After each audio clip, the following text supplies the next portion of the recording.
Okay, today what I'm going to show you real quick is you may see this real hot little fitness trend going around now.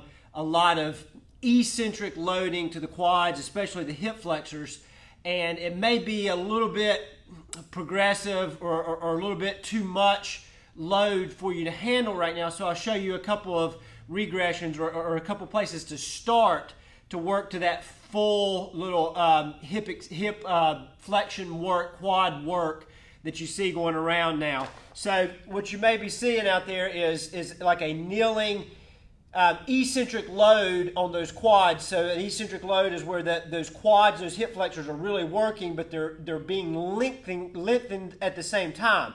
So what you're seeing now is you're seeing a lot of this eccentric load on those quads. You have to stay in a nice, firm core contraction, no hip flexion in there. You want to stay nice and tall as you're going into that extension there. And so that might be a bit much for you to start out with. So we'll regress it and show you a few steps. So one thing that you can do is when you kind of get to that breaking point where you feel like the load is too much, you can break that down into hip flexion and then reset. So if you get here and it's just that's about what you can handle, then you just sit down, reset that guy, nice and tall, core, nice hard core contraction, and then we come back and then we sit down and then reset. So we do that each repetition.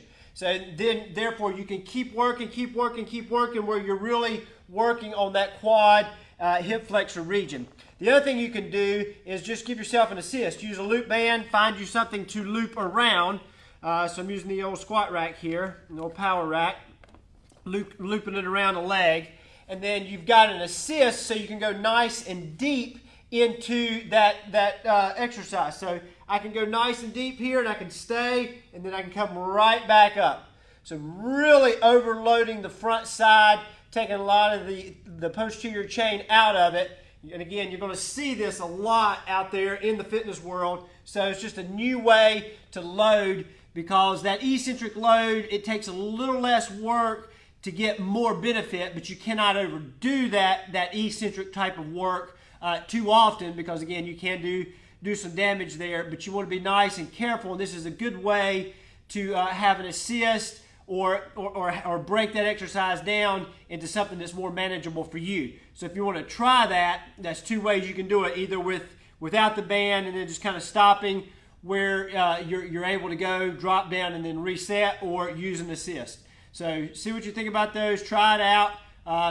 Going to make you significantly sore if that's something you add and you're not used to doing, because that eccentric load it does cause a lot of muscle damage there, but will make you stronger a little quicker than doing just some squatting type activities or hip flexor type of work. So try it out, see what you think.